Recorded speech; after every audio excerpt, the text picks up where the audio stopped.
mga Pilipino ang pagiging relihiyoso.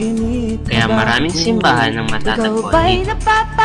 Isa sa mga simbahang ito ang simbahan ng San Agustin na nakatayo sa loob ng Intramuros sa Maynila. Naniniwalaang ito ay dating Church of St. Paul na itinayo noong 1571. Ang nasabing simbahan ay pinasok at winasak ng mga piratang Chinese noong 1574. Sinunod din ito noong 1583 at 1586. Pinangunahan ni Juan Macias ang pagsasaayos nito noong 1580s hanggang 1600s base sa Agustinian Order na katulad ng mga simbahan sa Mexico.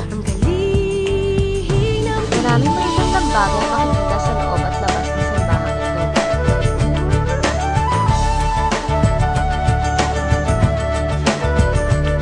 Napasyal ka na ba sa Intramuros at Luneta? Palawan, Bigan at Batanes, Subic, Baguio at Rice Terraces. Namasdan mo na ba? Sa narito ang pintuang mayroong mga disenyong nakaupi. Bulkang Mayon, Beach ng Boracay at La Union. Ikalabing walang silo ng pipe organ. Mula Basco hanggang Ulo. Mga chandeliers ng ika-19 na siglo. Ating kapwa Pilipino. Halika, biyahe tayo. At isang kampanang may bigat na 3,400 kilograms.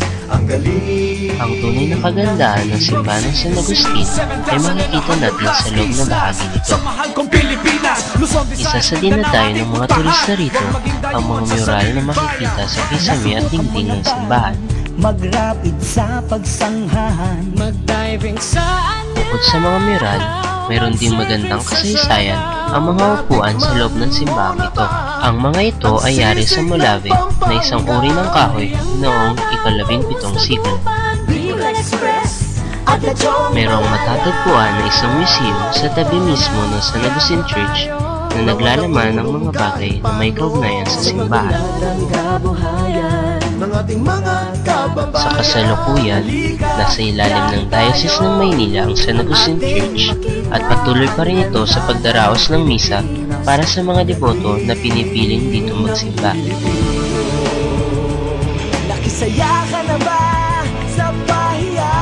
Ang pangunahing tungkulin ng simbahang ito ay ang mapangalagaan at maprotektahan ang pagiging relihiyoso ng mga tao sa nasasakupan nito.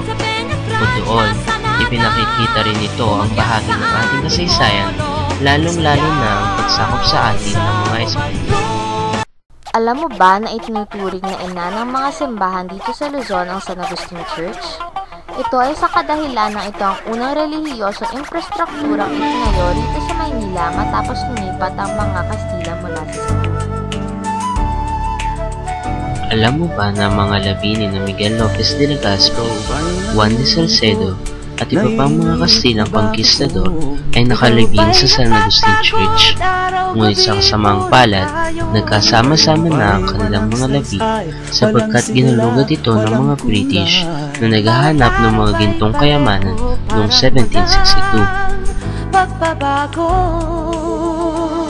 tara na, biyahe tayo, kasama ang pamilya, barkada at Alam mo ba na noong matapos ang pagtatayo ng bagong San Agustin Church, sinubok agad ito ng kalikasan?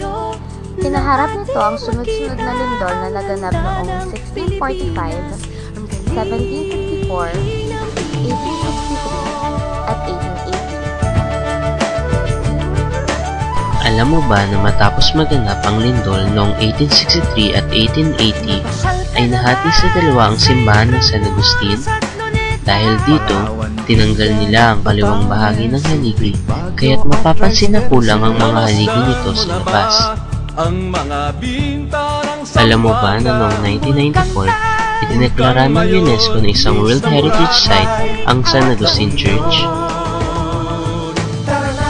Ang San Agustin Church ay isa lamang sa mga simbahang magpapakita ng ating pagkakasya. Bukod dito, isa lamang din ang San Agustin sa mga infrastruktura na magpapakita ng kolonisasyon ng mga Kastila sa atin at infrastrukturang magpapaalala sa atin ng ating makulay na kasaysayan. 7,100 plus islas sa mahal kong Pilipinas, Luzon, Visayas, Mindanao ating puntahan.